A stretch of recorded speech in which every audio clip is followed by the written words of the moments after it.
একটা তালা হবে জমিন থেকে আসমান যত দূর, মাওলা পাকের জান্নাতের এক একটা তালা তত দূর। সুবহানাল্লাহ।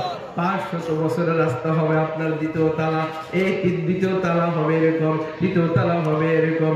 জমিন থেকে আসমান যেমন 500 বছরের রাস্তা, তোমার জান্নাতের একটা জান্নাত, এই জান্নাতের 100টা তালা হবে। এক একটা তালা হবে জমিন থেকে আসমান পর্যন্ত। বলেন সুবহানাল্লাহ।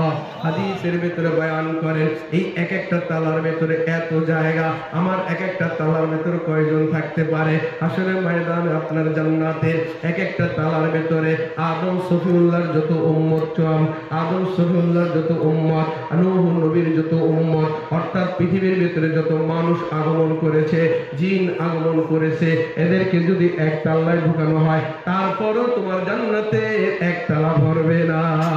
সুবহানাল্লাহ। এত বড় জান্নাত এই মাওলা এই 100 তালার উপরে হইলে আল্লাহ পাক তোমার 2 নম্বর জান্নাত বানাইছেন। এই 2 নম্বরের জান্নাত হবে 1 নম্বরের তুলনায় আরো 1000 গুণ ভালো, কোটি কোটি গুণ সুন্দর। আবার দ্বিতীয় জান্নাতটা এই দ্বিতীয় তুলনায় তৃতীয়টা হবে আরো সুন্দর, তৃতীয়টার তুলনায় চতুর্থটা আরো সুন্দর, চতুর্থটার তুলনায় পঞ্চমটা আরো সুন্দর, পঞ্চমটার তুলনায় ষষ্ঠটা আরো সুন্দর, ষষ্ঠটার তুলনায় সপ্তমটা আরো সুন্দর, সপ্তমের চাইতে 8 নম্বর জান্নাত, জান্নাতুল ফেরদাউস। এই জান্নাতুল ফেরদাউস সবচাইতে বেশি সুন্দর। সুবহানাল্লাহ।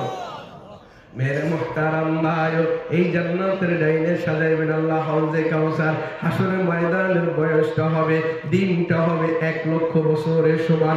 একটা দিন যদি হয় 1 লক্ষ বছরের সমান, হাশরের ময়দানে যখন এই লম্বা সময়টা 10,000 বছর চলে যাবে, মানুষগুলা হাহাকার শুরু করে দিবে। ওর মাথার উপরে এই যে 1 বিগতের উপরে এবার সূর্য যখন তাপ ছেড়ে দিবে, মানুষের গুনাহ যেই পরিমাণ হবে, মানুষের তাপমাত্রা সেই পরিমাণ পাবে। মাথার মগজগুলা টকবকাইতে আরম্ভ করে দিবে, মাথার মগজগুলা থেকে ঘাম বের হইতে আরম্ভ করে দিবে। এক পর্যায়ে ঘাম আসতে আসতে কারো তো হাঁটু পর্যন্ত আসবে, কারো কোমর পর্যন্ত আসবে, কারো ঘাড় পর্যন্ত চলে আসবে। এইভাবে হাশরের ময়দানে ঘামে ভরে যায়। বলেন নাউজুবিল্লাহ। এই আমার ভাইয়েরাম, 84 মাইলের লোকেরাম, ওই হাশরের ময়দানে তুমি উঠবান, ওই হাশরের ময়দানে তোমার বাবা উঠবে, হাশরের ময়দানে তোমার গোষ্ঠী গেছে সবাই উঠবে।